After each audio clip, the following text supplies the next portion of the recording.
Jangan bilang kamu pernah ke Sumsel kalau kamu tidak tahu tempat bersejarah ini. Halo sobat, tahukah kamu di Sumatera Selatan terdapat sebuah situs bersejarah yang tidak hanya menyimpan jejak peradaban, tetapi juga legenda yang masih dipercaya hingga saat ini. Situs tersebut adalah Candi Bumi Ayu. Candi ini terletak di wilayah Penukal Abab Lumatang Ilir dan dikenal sebagai salah satu peninggalan penting di Sumatera Selatan. Di balik keberadaannya, tersimpan sebuah cerita rakyat yang diwariskan secara turun-temurun oleh masyarakat setempat. Legenda Candi Bumi Ayu merupakan bagian dari sastra lama berbentuk lisan. Cerita ini berkembang melalui tuturan dari generasi ke generasi dan termasuk dalam jenis prosa, yaitu legenda yang berkaitan dengan asal-usul suatu tempat.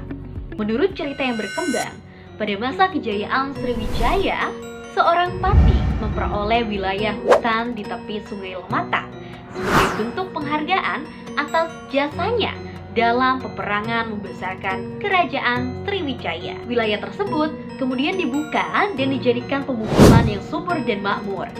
Seiring waktu, daerah itu berkembang pesat dan dikenal dengan sebutan Tanah Abang. Sang pati memimpin dengan bijaksana dan membangun tempat pemujaan berupa candi. Kehidupan masyarakat pun berlangsung secara harmonis, hingga lahirlah seorang putri yang sangat cantik dan berbakat, yaitu Putri Ayu. Putri Ayu dikenal memiliki berbagai kemampuan seperti menari, menenun, dan bernyanyi. Namun, kelebihan tersebut justru membuatnya tumbuh menjadi pribadi yang angkuh dan merasa lebih tinggi dari masyarakat di sekitarnya. Puncak kesombongan Putri Ayu terjadi ketika masyarakat hendak mengadakan pesta panen. Dalam tradisi tersebut, para bujang dan gadis menari secara berpasang-pasangan. Ketika seorang pemuda desa mengajaknya menari, Putri Ayu menolak dengan sikap yang merendahkan. Ia merasa tidak pantas menari bersama pemuda biasa dan menyampaikan penolakan tersebut secara mentah-mentah di hadapan banyak orang. Peristiwa ini kemudian menimbulkan kekecewaan di kalangan masyarakat. Para bujang dan gadis desa akhirnya merencanakan sebuah cara untuk memberikan pelajaran kepada Putri Ayu. Hingga pada malam pesta panen, rencana tersebut dijalankan. Ketika Putri Ayu berjalan membawa hidangan di hadapan para tamu, dua orang pemuda secara diam-diam membentangkan tali di jalannya. Putri Ayu tersandung dan terjatuh. Hidangan yang dibawanya berserakan dan suara tawa pun terdengar dari sekelilingnya. Peristiwa itu membuat Putri Ayu merasa sangat malu dan terhina. Dalam kemarahannya, Putri Ayu mengucapkan sebuah sumpah bahwa demi kekuatan yang kuasa, tempat ini akan lenyap dan siapapun yang terlibat akan ditelan oleh bumi. Dan boom! Tidak lama setelah sumpah diucapkan, langit menjadi gelap, petir menyambar, dan bumi bergetar. Tanah perlahan retak dan terbelah, menelan Putri Ayu beserta pemukiman, bangunan, dan masyarakat di sekitarnya. Masyarakat setempat meyakini bahwa peristiwa tersebut menjadi asal-usul keberadaan Candi Bumi Ayu yang dapat kita lihat hingga saat ini. Legenda ini mengandung nilai-nilai penting seperti sikap rendah hati, menghargai sesama, dan menghindari kesombongan.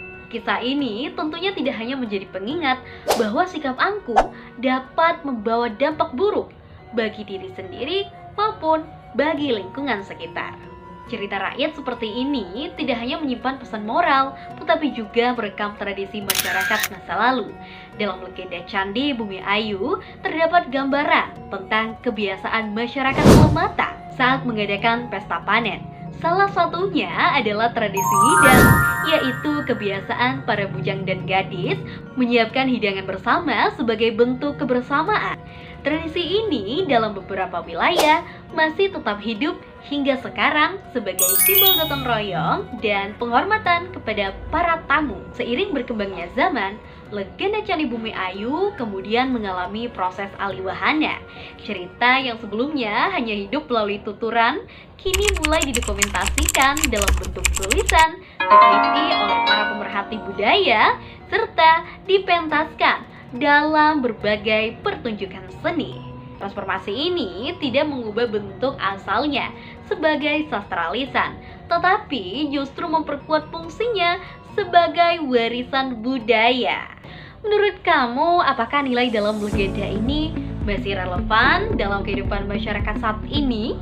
Yuk, bersama kita menjaga sastra daerah sebagai bagian dari upaya menjaga warisan budaya bangsa. Ikuti konten ini untuk mengenal lebih banyak warisan sastra lama dan budaya Nusantara.